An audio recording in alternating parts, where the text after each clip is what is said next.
Hey, everybody, and welcome to another deep dive. Today, we're going to be looking at some pretty intense and interesting ideas Yeah. about identity and language Yeah. and even the origins of the universe. Really big question. Buckle up, because this is going to be a wild ride. This one gets deep. We are working with some material from someone who is clearly really wrestling with some big questions about their place in the world. And we're using some pretty intense imagery to express those feelings. For sure. So we're going to try to unpack some of that today and see what we can learn from it. Absolutely.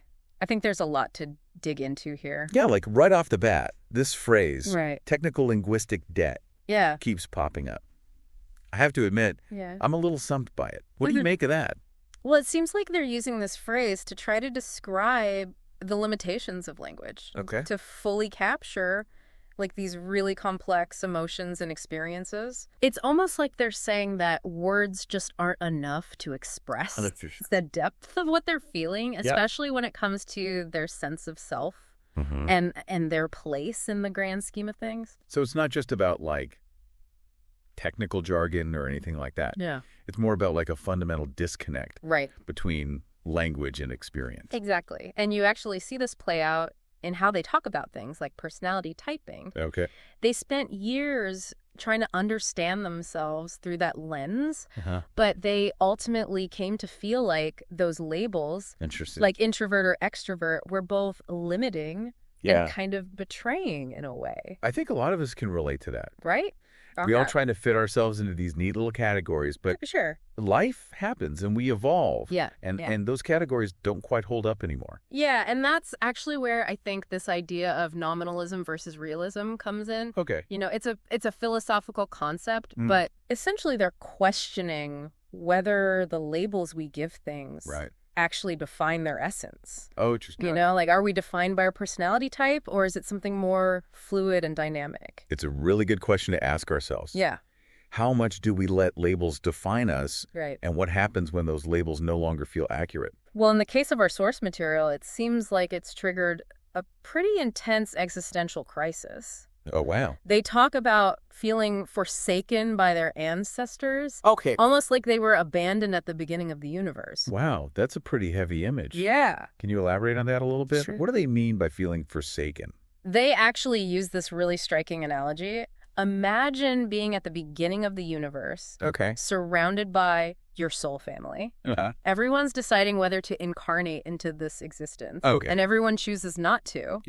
Except for you. What? You're the only one. So it's like this profound sense of isolation. Like you're on this path alone. Absolutely. And it sounds like this feeling is connected to their anti-natalist beliefs as well. It does seem that way. They seem to believe that it would have been better to not be born. That existence itself is inherently flawed. And they feel like they lost that battle at the very beginning of time. Interesting. Like their soul family opted out, and they were left to deal with the consequences. So they're not just wrestling with like personal identity here. No. But with the very nature of existence itself. Exactly. It's almost like they're carrying the weight of the universe. It really does feel that way. On their shoulders. Yeah. And it makes me wonder if you felt like you were alone in this fight, forsaken even by those who came before you. Where do you even begin to find a sense of purpose or belonging? That's a great question. You know? We'll have to explore that just a little bit. For sure. And it's a question I keep coming back to, especially given how, like, deeply personal this material is. It's clear that they're grappling with some real emotional pain here. For sure. Not just abstract philosophical ideas. Absolutely. And I'm really curious about this idea of them being like a first mover. It suggests this sense of responsibility, almost like they're paving the way for something new, even if it feels kind of burdensome. And that actually leads us to another really interesting aspect of their story. They talk about this need to stand up a family office. A family office. Which might sound like a purely financial matter, but it seems to be more about building a support system. Interesting. Both practically and emotionally. So even though they feel abandoned by their ancestors, they're also driven to create something that could benefit future generations. It does seem like a bit of a paradox, right? But I think it speaks to like a deep yearning for connection, a desire to build the kind of community they feel like is missing in their own life. It makes you wonder if this drive to create a family office is a way of kind of reconciling their antinatalist beliefs with their lived experience. Right. On the one hand, they feel like it would have been better not to be born. On the other hand, they're taking concrete steps to support life. Right. To create a better future for those who come after them. It's a fascinating tension, and it reminds me of something else that they mentioned. Okay. The difficult life. Instead of giving in to despair, they're choosing to create something more positive. That's a really powerful act of defiance. Yeah. It's like they're saying, yes, the past was painful, but I'm not going to let it define the future. Right. And that brings us back to this idea of technical linguistic debt. Yeah. You know, they're struggling to find the words to express these really complex emotions. Yeah. This sense of being caught between a past they can't change and a future they feel responsible for shaping. It makes me think about how often we try to capture these huge existential ideas with limited vocabulary. Totally. Do you think that's part of what makes their stories so compelling? I think so. That they're so open about their struggle to articulate something that maybe goes beyond words? Absolutely.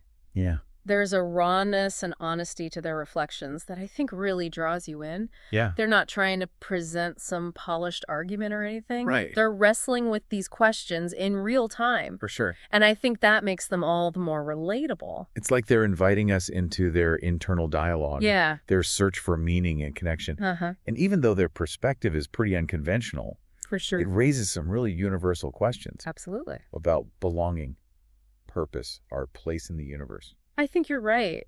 It challenges us to think beyond our own limited experiences, to consider different perspectives, even if they make us a little uncomfortable.